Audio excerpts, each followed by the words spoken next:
Plastic കത്തിച്ചാൽ എന്താ സംഭവിക്കണേന്ന് അറിയാമോ? അതിൽ നിന്നൊരു വിഷവാതകം വരും. കേട്ടിട്ടുണ്ടോ? അതിന്റെ പേരെന്താ? ഡയോക്സിൻ. ഡയോക്സിൻ. ഈ വിഷവാതകങ്ങൾക്കൊക്കെ ഒരു കുഴപ്പമുണ്ട്. നമ്മൾ കത്തിച്ച് ഇത് മുകളിലേക്ക് വിടുമ്പോൾ നമ്മൾ വിചാരിച്ചു ഇത് പോയെന്ന് വിചാരിച്ചല്ലേ? പോയില്ലേ? പോകൂല. മുകളിൽ ചെന്നാൽ അന്തരീക്ഷം തണുക്കും.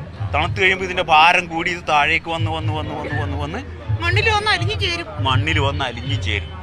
മണ്ണിൽ അലിഞ്ഞു ചേർന്ന അതേ മണ്ണിലാണ് നമ്മൾ കൃഷി ചെയ്യുന്നത് അല്ലേ? ആ കൃഷി ചെയ്യുന്ന ഉൽപ്പന്നം ഇത് വലിച്ചെടുത്ത് നിങ്ങൾക്ക് തന്നെ തിന്നാൻ തരും. മനസ്സിലായോ?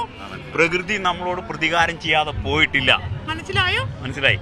ഇത് മാത്രമല്ല, ഈ വലിച്ചെറിയുന്ന കടലാസില്ലേ, പ്ലാസ്റ്റിക് കടലാസ്, ഇത് ഒഴുകി കടലിലെത്തും അല്ലേ? കടലിൽ കിടന്ന് പൊടിഞ്ഞ് ചെറിയ പൊടിയായിട്ട് മാറും. മനസ്സിലായി? ഈ ചെറിയ പൊടി ഭക്ഷണമെന്ന് കരുതി കുഞ്ഞു മത്സ്യങ്ങൾ കഴിക്കും. അവരുടെ ശരീരം സെപ്റ്റിക് ആയില്ലേ? ആയി. ഈ കുഞ്ഞു മത്സ്യങ്ങളെ വലിയ മത്സ്യങ്ങൾ കഴിക്കും. ആ വലിയ മത്സ്യങ്ങളെ ആര് കഴിക്കും? നിങ്ങൾ കഴിക്കും. കണ്ടോ? പ്രകൃതി നമ്മളെ കൊണ്ട് തീറ്റിച്ചത് കണ്ടോ? അതുകൊണ്ട് വലിച്ചെറിയരുത്, കുഴിച്ചിടരുത്, കത്തിച്ച് കളയരുത്. അത് കഴുകി വൃത്തിയാക്കി ഹരിതകർമ്മ സേനയെ ഏൽപ്പിക്കുക. റെഡിയാണോ? വെറുതെ ഏൽപ്പിച്ചാ പോരാ. സർവീസ് ചാർജും കൊടുക്കണം. അതിന് സർവീസ് ചാർജും കൊടുക്കണം അല്ലേ?